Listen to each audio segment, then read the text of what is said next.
So the other part of the problem trap is that it's not clear what kind of frequentist group is we even want to have. And I don't really have like an especially good answer here. So there's like maybe maybe like a few thoughts worth mentioning in this context, which are like one proposal I had was the so-called expanding safety. And here the idea was kind of thinking about like if you're in some environment that has some dangerous, irreversible things that can happen, but you start out with some prior information about which things are non-dangerous. So you can try to kind of bootstrap from there and say, we'll take all the actions that we know to be safe, then we learn from those actions, and maybe we'll be able to infer some additional actions. So we have like this, this safety envelope is kind of some kind of stack of stated actions that we're gradually adding more things into. And then we could, in principle, try to come up with some kind of a theory of regret bounds for this kind of setting, where like we have some hypothesis class, which allows iteratively discovering more and more safe actions. Right? So it's like the way we can think of it is we have some set, E0 is like some subset of S times A, and then if we kind of take our hypothesis class, and then there's like some partitioning of our hypothesis class according what the transition kernel goes on E0 and E. There's like some kind of E0 is mapping from A to something, one, which kind of represents taking a hypothesis into evaluating.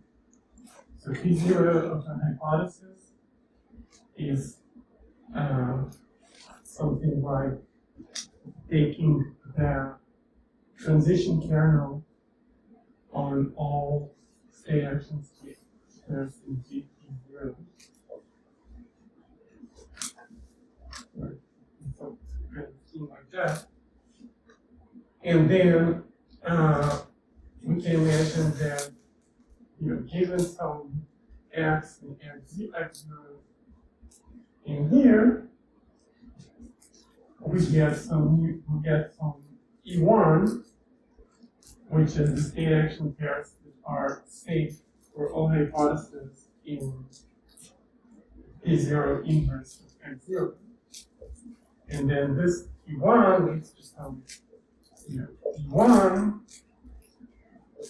and then we get some E2, and so on. So we can, and then like we have like some infinity, which is like the union of all this again, and we can look for algorithms that are guaranteed to converge to the optimal policy inside the interface. So you cannot like guarantee optimal. If there's some actions we won't discover in this way, then we won't be able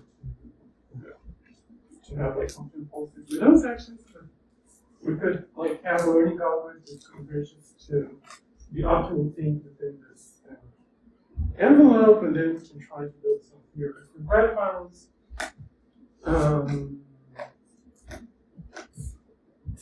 Yeah. So this is like one direction.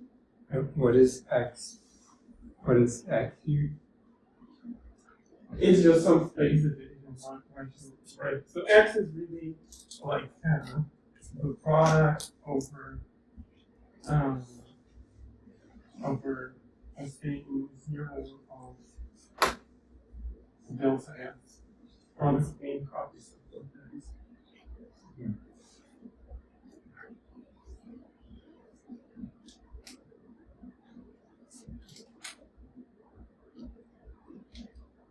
Because we have like some set of actions, and we can measure, given enough time, we can measure the condition conservation of those actions.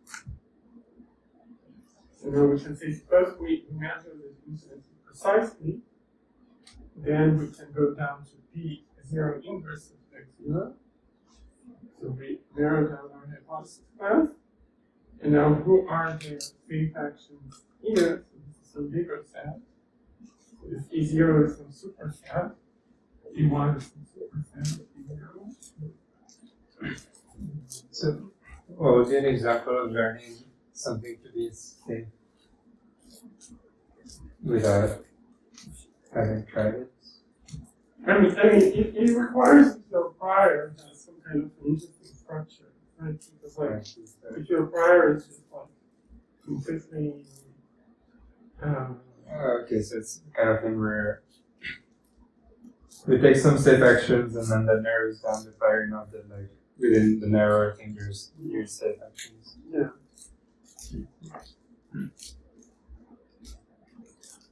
Yeah, I mean, it's not like obvious how to get such a prior exactly, because, like, if you also have the universal prior, then you can never be absolutely certain some action is safe. So you would need to somehow count the hypothesis in your prior in some way for this to like think can make sense. I mean, we can ask like how humans do, right? How do humans deal with the fact that there are kind of irreversible conditions in the environment? And there's like different ways to look at it. Like, how do you know not to jump out of windows and things like that? So initially, when you're when you're a baby and you try to touch the hot stove, then probably your parents don't let you do it, right? And you somehow survive, and at some point you learn not to touch the hot stove. So like one output could be that you have like some kind of external advisor, right? So you have some kind of external advisor, like maybe parents or society in general. And I actually have this paper, like the behavior reinforcement theory, which is based on this thing, like formalizing. You have an agent which has like another advisor that kind of tells it which actions. Well, what happens there? You sometimes can delegate action to the advisor, so the advisor can actually test you. But it's kind of similar principle. But in some sense, this is kind of just kind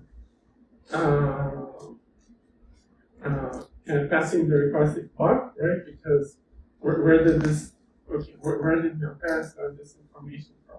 This information came from somewhere. So in some sense, you can maybe think of all of humanity as an agent. If somebody badly burns their hands on the stove,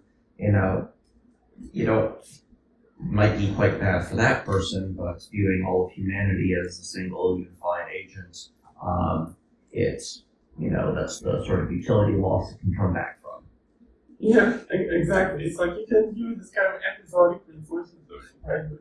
Each person is like one episode. So one person did something stupid, everyone else can learn from that and went on. There's like some exploration, sometimes people randomly try crazy things, and sometimes it goes really badly, and sometimes it succeeds, and everyone else can learn from that.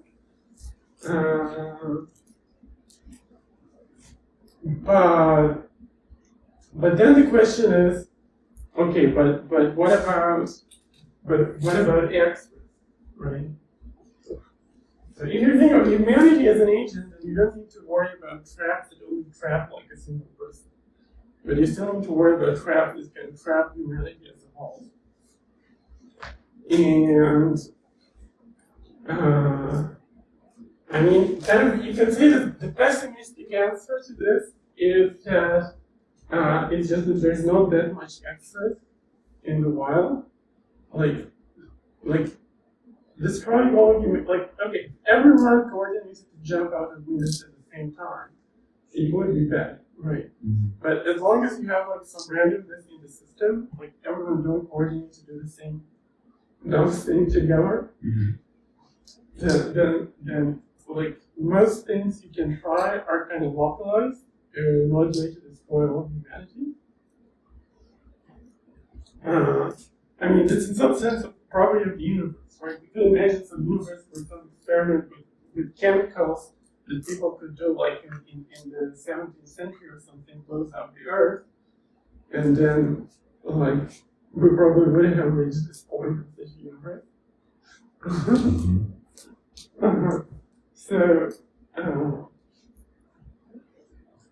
So like, it's kind of some property of a universe that is kind of doing some very strong but non-localized effect is not impossible, but requires really a lot of effort in some sense. Yeah, so like, so this kind of call it the pessimistic view, because you can say from this that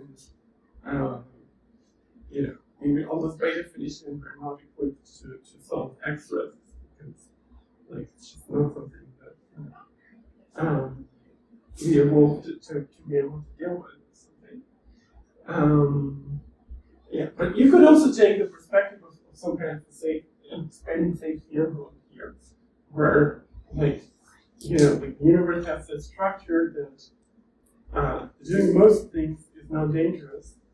And then when you do those most not dangerous things, you learn a lot of things, and then optimistically it's enough to make some inferences which kind of tell you what to do when you reach the point where you can like blow everything up. So one kind of vague idea that I had recently is maybe thinking about some kind of an anti-fragility partner, which is like a prior where you somehow formalize the idea that traps exist, but it's pretty hard to reach them in some sense. Maybe like the description complexity of traps is high, or maybe like a uniformly random policy would take a very long time until it hits a trap, or some kind of a condition like that.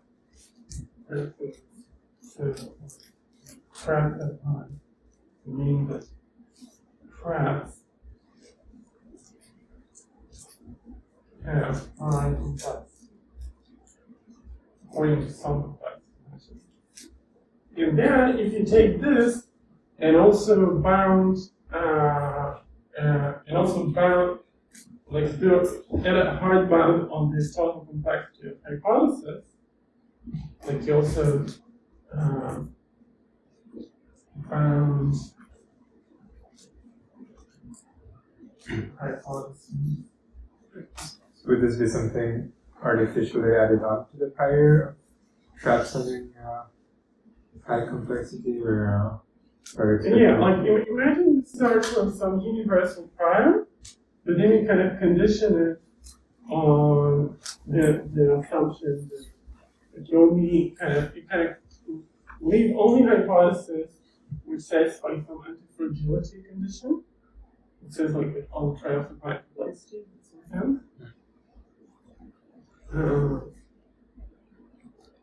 Right, the traps have high complexity is basically like saying that like a random policy takes a long time to reach them. Depending, you can do a uniform random policy, or you can do like some kind of like some lot-of-ish random policy. Yeah, I was going to say that it seems like those are importantly different, because something like vacuum decay seems like the sort of thing that has low K complexity that you are unlikely to stumble into by accident.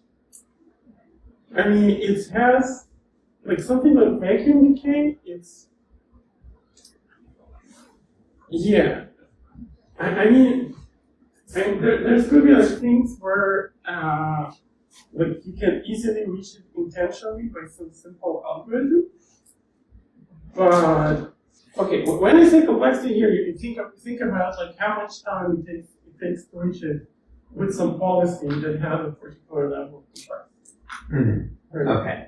So like vacuum decay is something that if there's some way to produce it artificially, then this way is pretty complicated in some sense. Like it might still have local reward complexity, but then like the computational processes would be high. Like you need to be like pretty smart to be able to do this, right? Mhm. So if you add some kind of an anti-fragility assumption like this, it also found how totally complex the hypothesis is allowed to be. So you kind of discard hypotheses that are too contrived, right? Then this combination should give you learnability, and then we can kind of study kind of required bounds in this kind of class. Because this is kind of, I mean, it's not, those two don't seem mutually exclusive. This is more like thinking what kind of, this is like more about, given that you have somehow from somewhere prior with some sophisticated shape that somehow can be exploited, how can you like exploit it? Like, you know. But this more thinks about what kind of natural priors can you come up with that that allow learnability in some notion way. In some sense, you could also add your body as a stage before even the external advisor, because like, you know, the fact that you cannot consciously decide that you want your heart to still beating is kind of a mechanism for like not dying immediately. So it's like there's like several layers of kind of defense. I mean, but those are all can be kind of regarded as kind of layers that produce some kind of anti-fragility. Right? Like if your environment is arranged in a particular way, like you have a body that doesn't allow you to like kill yourself in some extremely easy way, then around you have other people who prevent you from like killing yourself, and then you're also in a universe where like exploding everything is very hard, then kind of it's like if your environment has like several layers that produce like it kind of combine to give you some level of anti-fragility. That's like So where would you put like fear of heights or something? Like, I mean, In the body. yeah, maybe. it's like we come with some built-in knowledge of the environment. Like we're kind of hard-coded for. Yeah, I mean, you could say it's like prior Prior small shape. utility off the optimal policy, but you make up for that in, slight increase in not dying. But you could actually also put like evolution as an agent here in some sense, right? Because like species that didn't have like good enough instincts died out, and you kind of only remain with species that have good instincts, and yeah, and once again, it's kind of hard for evolution to create a species which will destroy all of life on Earth, which is like what we needed to stop evolution. Or it was hard, it might be close.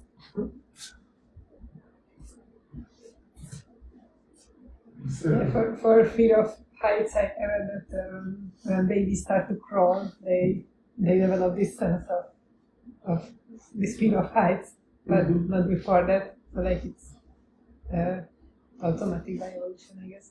mhm.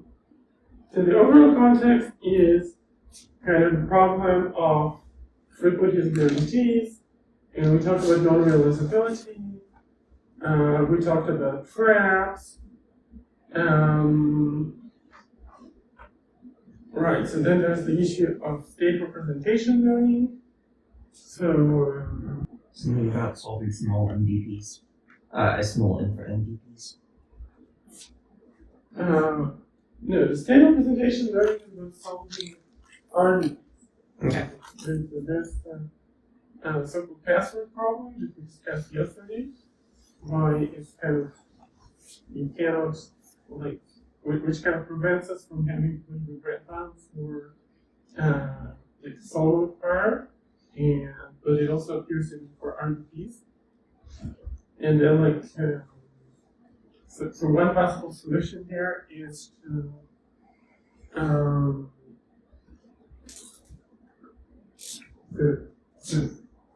so I don't think I want to stop on this for a long time. Yeah, so we talked earlier about how we cannot have like we cannot have a regret bound which is like something polynomial in homomorph complexity in diameter. Such a thing is like not possible.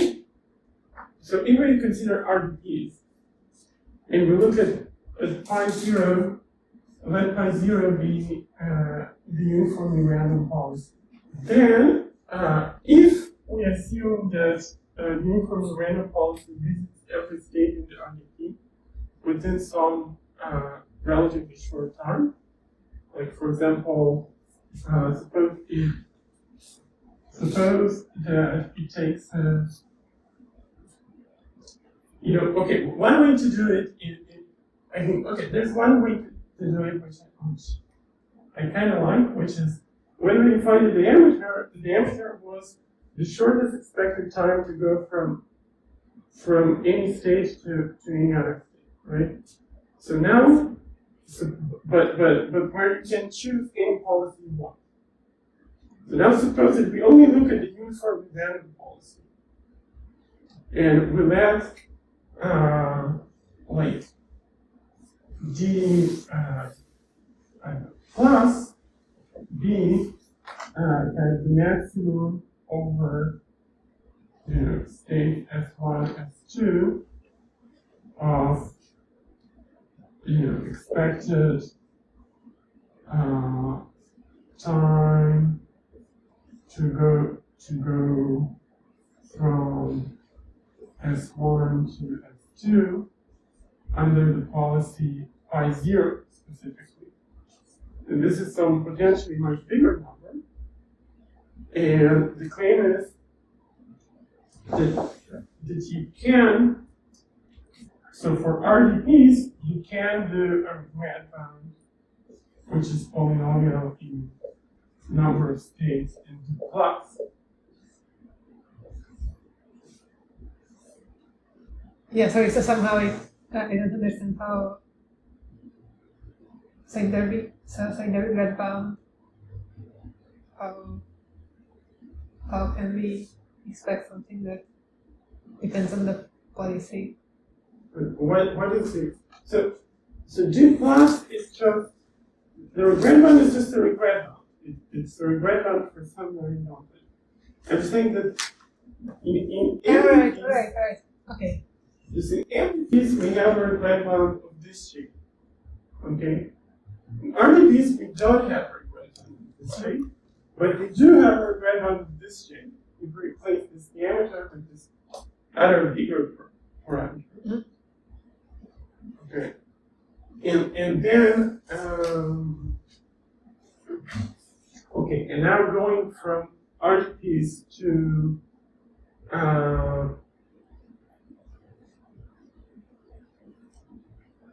is it also true that in MDPs D plus is not much bigger than D?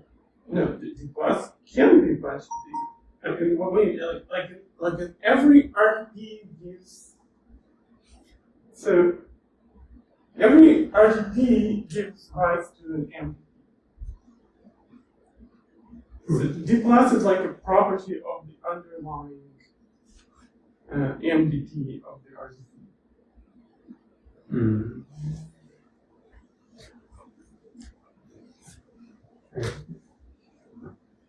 And it is much bigger. So if you look at the RDP for the password problem, then D is just of the length of the password, but the class of the exponential in the last password. Because if you want to go from the initial state to a state where you enter the correct password, then Okay, correct. if you can choose the policy, it just takes n steps. But if you remove from random, it's choosing n steps. So the problem with this is this parameter only makes sense for small RGBs. Because like if the number of states is exponentially large, then there's no way you can go from any state to any state with a fixed policy in so small amount of time. Right? Like what happens is like the number of states, if you look at the number of states, so what happens is that in general the number of states can be as big as something like 2 to the diameter, but it can only be something like, I think it's just kind of linear in G plus or something like that. Or I'm sure it's okay, maybe not linear, but definitely polynomial. Alright, so if you kind of bound your diameter, then you still can have really big entities. But if you bound your G plus, then you're stuck with some really small entities. And so my conjecture kind of is just, you can instead define some parameter which talks about sampling a representative, some representative number of states. So that there exists some parameter d tilde, which measures sampling of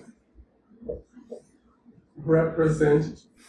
So that you don't need to require that every state is going to be visited in a small amount of time, but there is, in some sense, you can visit some, like this, the set of states you are going to visit with uniformly random policy in some short time will be representative.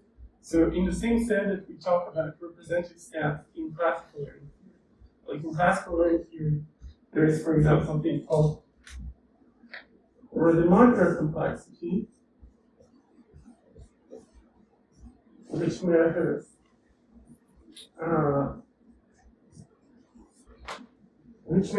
for like given data set how representative it is of particular distribution.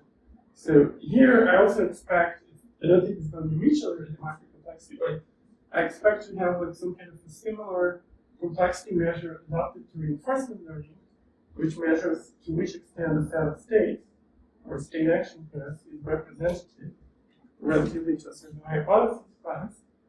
And then we'll have some kind of parameter which says how much time it takes to randomly produce this representative state.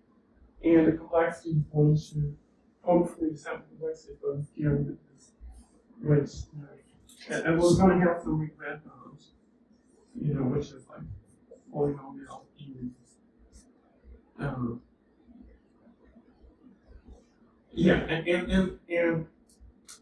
And ultimately, we're going to have some regret bound, which is like polynomial in, let's say, some complexity of the hypothesis in detail divided by square n. But we can make it even better because instead of sampling with just uniformly random policy, we can consider all sorts of other different policies.